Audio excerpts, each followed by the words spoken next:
Hi, this is Debbie with the Food Prepping channel, and tonight I'm going to show y'all a kind of, I guess, a review. I love pork chops, but I usually bake my pork chops in cream of mushroom soup and golden mushroom soup, and then I put a can of mushrooms in with them and bake them. Well, I kind of wanted to try another way, and I was talking to the meat guy at Walmart, and he told me that his wife just absolutely loved this great value seasoning and coating mix for pork. So I'm going to try it. I'm going to see. The only difference is on the back of the package, it says for 6 to 8 pork chops, cooked for 15 minutes. Well, he didn't say that. And I can't believe, for me, that all you would cook pork chops would be, and these are bone-in pork chops, and they're not the thin cut, but they're not real thick either. I'll show you in a minute. But I'm not going to cook these for only 15 minutes. It says to preheat your oven to 425, so that's what I'm doing. I've got my oven set at 425. You're supposed to wet your pork chops, and I've got them on a plate over there. And what I'm going to do is, it says to use a shallow pan, so that's pretty much what I've got.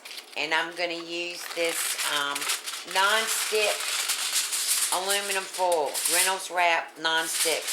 I love this stuff. I just absolutely love it. I think it's the best stuff that they ever came out with. So I wasn't sure I had enough, but I do. So I'm going to put this in my pan, wrap it around the ends, and try to get it up on the sides as much as I can, which it's going to get grease on it, the pan. There's no ifs, ands, or buts about that, but it won't be as bad if you're using this non-stick aluminum foil. And because my pork chops are rather big, I'm going to, they gave you a bag to put the stuff in, to put the coating in, and then to put the pork chops in. But I'm just going to use one of my hefty 1-gallon bags, and I'm going to put both packets in there, because I just don't think this one packet is enough for 6 pork chops. And I know I'm going to have some left over, but I still am going to do that. And let me show you the pork chops. Here's the pork chops. It's 6 big pork chops. I think you can see those, yeah. It's 6 big pork chops, bone in. They're center cut, and which my daughter likes the center cut, but she doesn't like the bone in. With me, I don't think pork chops are pork chops unless they have the bone in them. And on this packet, on the carbs on it, I think it's 7 grams of carbs. So, and that's per 8 pork chops. So I don't know. The pork chops have no carbs in them, and so the breading could possibly have around 15 carbs per pork chop. So I've got both the packets in there. The pork chops have been, it says run water over them or whatever. I thought about soaking them in some buttermilk, but I didn't do that. And so there's both of the packets in the bottom of the bag. I'm going to get my tool here and put one in at a time into the bag. And then zip it up and shake it. Because I want these totally covered with this mix. This man was just raving all about this. And I know they've got shake and bake, but he said that this had a better taste than the shake and bake. Now, I've never used shake and bake for pork chops. I have used shake and bake for chicken years ago. It's been years ago since I used shake and bake. So, I guess this is Walmart's brand of shake and bake for pork chops. So, that looks good. So anyway, I've got 5 more pork chops that I'm going to do this to. And I'll bring you back right before I put them in the oven. Okay, I'm back. Here's the 6 pork chops. I've added the 2 packets that came in the box. I didn't have any left over. Just a little bit, just a few crumbs that I spread on top of these.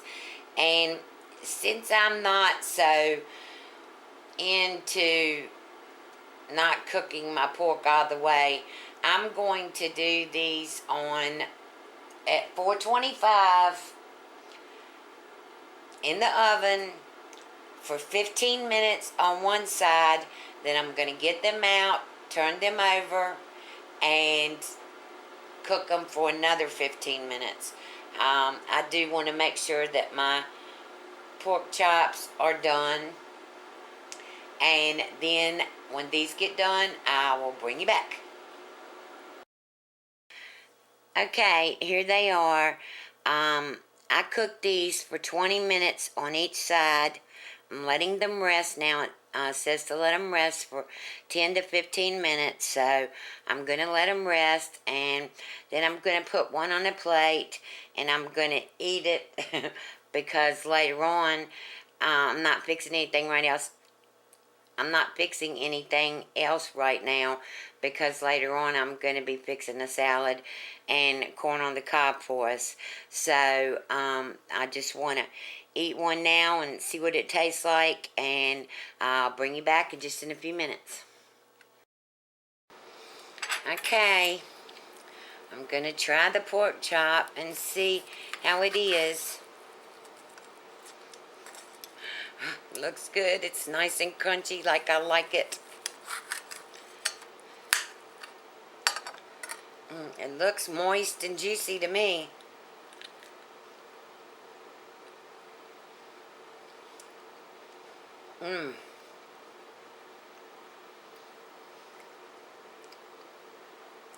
I have nothing to compare this to but shake and bake chicken because I've never used shake and bake pork chops.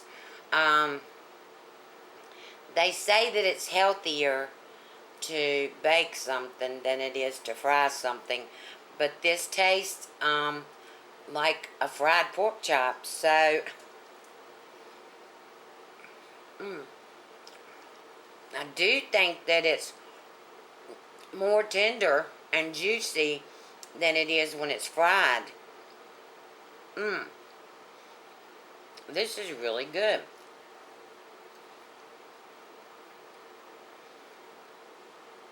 So the meat man at my Walmart was correct. This Great Value, I'm going to say shake and bake for pork chops, but it's Great Value brand, is really good.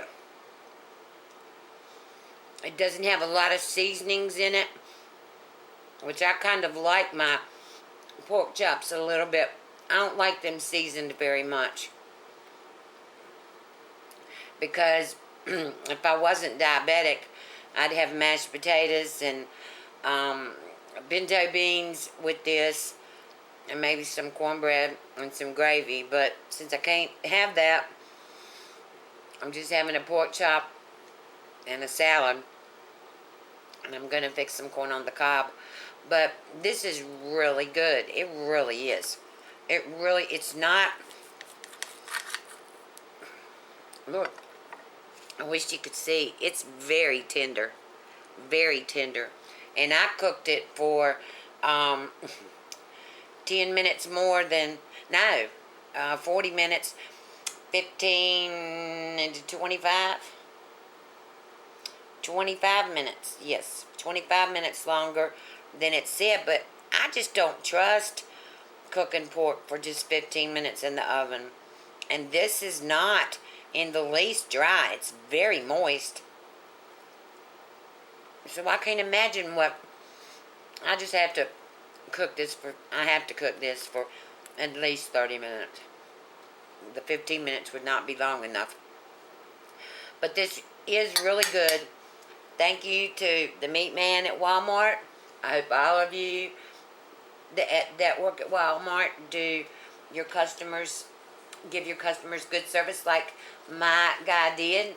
And if you like this recipe, give me a thumbs up. Subscribe to my channel. Don't forget about my Facebook. You can find that by doing a search under Facebook for Food Prepping. One word, FoodPrepping. And I hope you have a good night. Bye.